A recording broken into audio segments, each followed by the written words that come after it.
following paper looks at the attempts by Fethullah Gülen to legitimize mysticism in the context of modernity.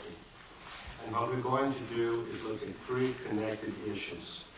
One issue is his approach to legitimizing mysticism. Secondly, his arguments aimed at reconciling Sufi values with modernity. And finally, the reasons why his approach is different enough from traditional Sufism to be labeled neo-Sufism. We're going to look at this through the lens of rhetorical invention. And I think the first thing we should do is clarify what we mean by invention. What we do not mean is that Gülen makes things up. Invention is one of the ways that one persuades people. It's the adaptation of arguments to make a point. It's a creative effort where you might restate, enlarge, or reposition an argument in order to increase its effectiveness or to strengthen its appeal. So when we use the term invention, we're talking about the imaginative aspect of an intellectual process. And the strong implication is that these arguments are presented in either an original or a striking way. We should be using inventional techniques, I think, especially to look at Gülen, because in the first place he says that in today's world, persuasion has replaced force as the engine of human affairs. And invention is a key element in persuasion. And there's two reasons really why this is so. In the first case,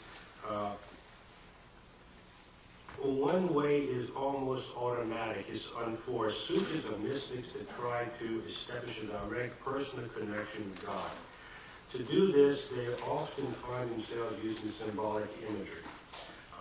And in order to, as Gülen puts it, grasp the inner pearl inside religion, Sufis are driven to use allegorical constructions, similes, metaphors, and these are all the raw materials of invention.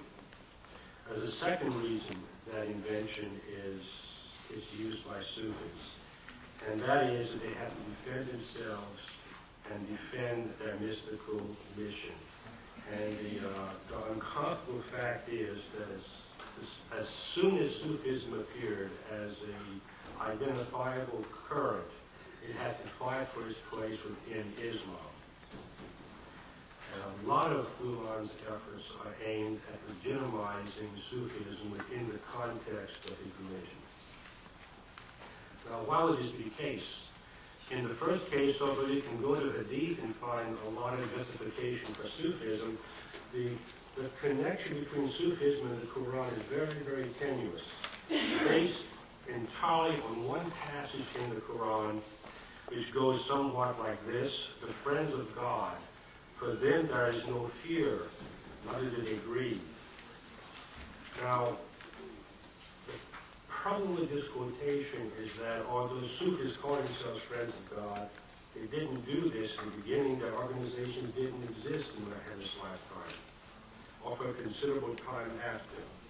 So the friends of God passage that Sufis point to is an uncertain passage. There's a second way that Sufis are attacked for not being Islamic. The second is that the Quran also states that basically that monasticism has no place within Islam. Now, Sufis are not monks. We don't have monasteries. But there's parallels between Western monasticism, if you look at, say, the Benedictine model, and Sufi logics. But you can argue that the monks that Muhammad met were not Cistercians, they were not Benedictines, they were not teaching and working brotherhoods, they were hermits. And this would be accurate. But to an Islamic literalist, if you look at a Sufi and you see often Sufis did not marry, they could, but they often didn't, that they seem to form brotherhoods that look like monasteries, then they could be attacked for being un-Islamic on that basis. There's also another way they were attacked, And this is that Sufism appropriated a lot of pre-Islamic practices, especially their cosmology comes from Greek Hellenistic models. You find the veneration of saints in Sufism. You find other elements that come from previous practices, previous mystical practices very often, and they could be charged with not being truly Islamic, that they are somehow going back to a pre-Islamic world. And there's another charge that really is a difficult one for Sufis to reject. And this is as a kind of an automatic built-in wildness to mysticism. And what I mean by wildness, of course, is that once you start having personal connections, personal experiences with the divine, it's very hard to go back and listen to someone give a routine theological definition of what God is or how you should act. So once you get into mysticism, you become somewhat unreliable. The second part of this is very often the mystical experience is not put in the normal way that a theologian would want your religion to be placed. It's often very shamanistic. I'm thinking here, if you read Loyola's autobiography, he sees creatures, multiple-eyed, snake-like creatures. How do you reconcile that to Christianity?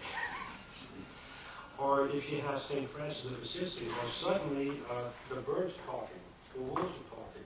This is very shamanistic. This is not within the confines. So if you are invested in the institutional view of religion, and you see these people, they see neighbors.